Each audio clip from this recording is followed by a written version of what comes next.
The World Cup is kicked off. Day 1 and Day 2 are in the books. All the host countries have played. So let's talk about these games. Let's start off with the first game, Mexico versus South Africa. A great kickoff game. Mexico City was rocking. Stadio Azteca was absolutely electric. And the Mexico team fed off that energy. South Africa looked awful in this game. I was expecting a lot more out of the South Africans. They did not look good at all. Mexico was just relentless, really. I didn't really think they played a phenomenal game, but South Africa let them in, and Mexico takes advantage. Fidalgo scores in the 9th minute, and then just past halftime, Raul Jimenez, the feel-good story for the Mexicans, scores, and it was 2-0, and it was over. The Mexico City fans lost it. South Africa had no response. They go down a man in the hour mark, and then they lose another man later in the game, go down to 9, and then there's some other weird red card in the 90 late in stoppage. Weird game to end it, where 3 red cards happen in the opener, but an electric opener to a hopefully a great World Cup. Really looking forward to how Mexico plays in the next game. They got South Korea. That will be a phenomenal game to watch. As for South Africa, I really expected a lot more. Going in, I thought they were going to draw here. I thought this was a 1-1 draw. But South Africa really underperformed a lot. We'll see if they can bounce back and take on Czechia, who they are going to need to beat if they want to move on. Then moving on to the nightcap of that day, it was Czechia against South Korea, and this is so far the game of the tournament. South Korea and Czechia played back and forth in the first half, both just kind of playing slow ball back and forth. And then in the second half, it really opened up, and it was a phenomenal game. Czechia gets on the board in the 58th minute, I believe. It was Krajcek on a long throw into the box. Beautiful run, headed in to make it 1-0, and it was a stunner. South Korea was the favorites coming in.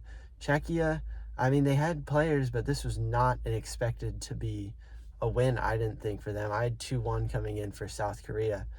And then at this point, it really just flipped for South Korea.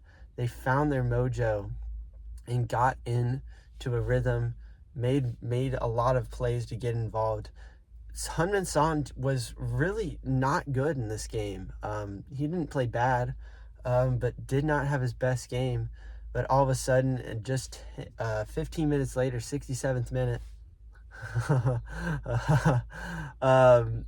it's a nice, lovely flick just up over the keeper to equalize. Great goal. And then just 10 minutes or so later, South Korea find the winner after Czechia had another set piece as a free kick, and it's headed in, but found Tomáš Souček, the West Ham man, is offside.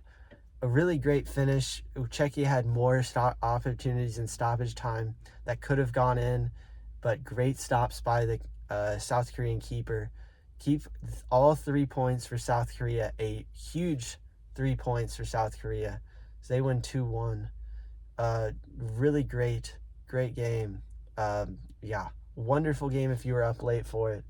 And then it was day 2 action. Kicked off between Canada and Bosnia and Herzegovina, who the Canadians, having their first World Cup on home soil, they kicked off in Toronto. And it was underwhelming. Bosnia was on the front foot for the first half of this game, and they took advantage, scoring in the 20th minute off a corner. It was a beautiful header in, and Bosnia controlled this game for really the first hour.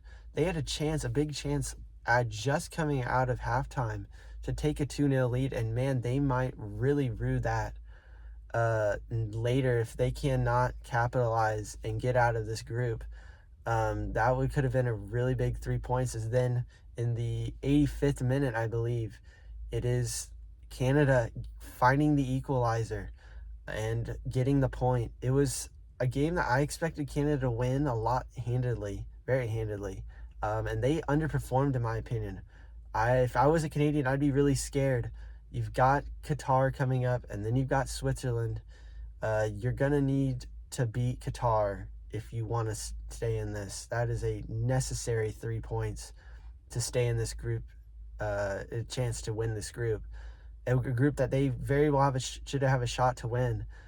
Jesse Marsch did not perform as well, I thought, as the manager. He was just on the sideline. He was not giving the right emotions that I would expect a manager to give for his team. He was very, very emotional, very angry most of the game. Not that he shouldn't.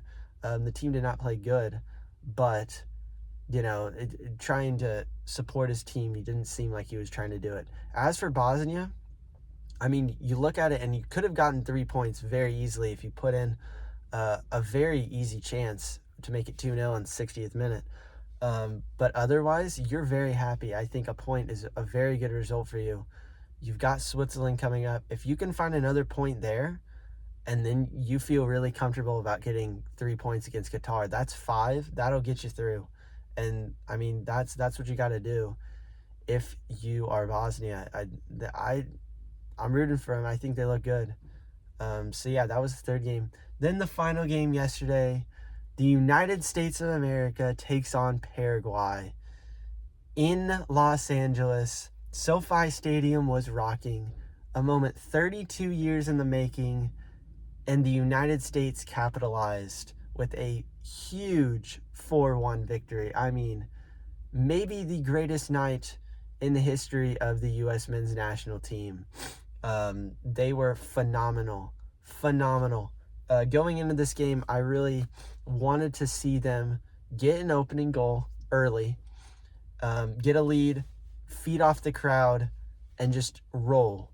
And they did that tremendously. Outside of the first 2 minutes where Paraguay got into the box, had a good chance early, Paraguay stood no chance in this game. It starts in the 7th minute where it's a beautiful ball by Weston McKennie over to the flank to get Christian Pulisic, who splits the double team, flicks a little cross into the box. Balogun was there. Flo Balogun last night was flawless. He was there, and it's just a little tap from the defender that rolls into the back of the net for an own goal. And that was all the Americans needed last night. They rolled from there on. It's just 20 minutes later, they get the second. It's another link up between Christian Pulisic and Flo Balogun, who was, again, phenomenal last night. And then after 2-0, which is what I loved to see out of the Americans last night, was they did not let go from there. They continued to push it. Mauricio Pochettino did a great job last night. He coached his team up so well. They are snapping up and down the field, playing great. And they pushed it. And just before halftime, Flo Balogun scores maybe the greatest American World Cup goal ever. Just gets the ball, beautiful run, one touch to beat his defender, and then puts it absolutely top bends into the top corner. Beautiful goal, beautiful win. Gio Reyna gets a Trivela at the end of the game to just cap it off. I mean, that's not going to get talked about as much as it should, especially for a player like Gio Reyna who's been through so much after the last World Cup. Great to see him get on the board. Pulisic banged up. He misses the second half. Looks like he's going to be okay, though. Just precautionary, which is great. For America, phenomenal. Still want to see more from the goalkeeping. Never really was tested, so that's the area I want to see more. And then Ricardo Pepi, players like that, second-team guys, want to see them be more aggressive, shooting the ball. But they are in a great spot. If they can go get 3 against Australia, they're through. And then it's just trying to beat Turkey, which they absolutely can do if they play like that last night. They can beat just about anybody in this tournament. As for Paraguay, they are in trouble now. 3 points they don't get, and now their goal differential is done for. They need to win these next 2 games against Australia and Turkey if they want any chance. It's not looking good for them. They did not play well at all last night. They're going to have to turn it around quick. So that's what I thought about day 1 and day 2 of the World Cup. Day 3 today, big 4-game set. Qatar, Switzerland, Brazil, Morocco, Haiti, Scotland, and Australia, Turkey, the nightcap. Going to be a great day. See you tomorrow with more World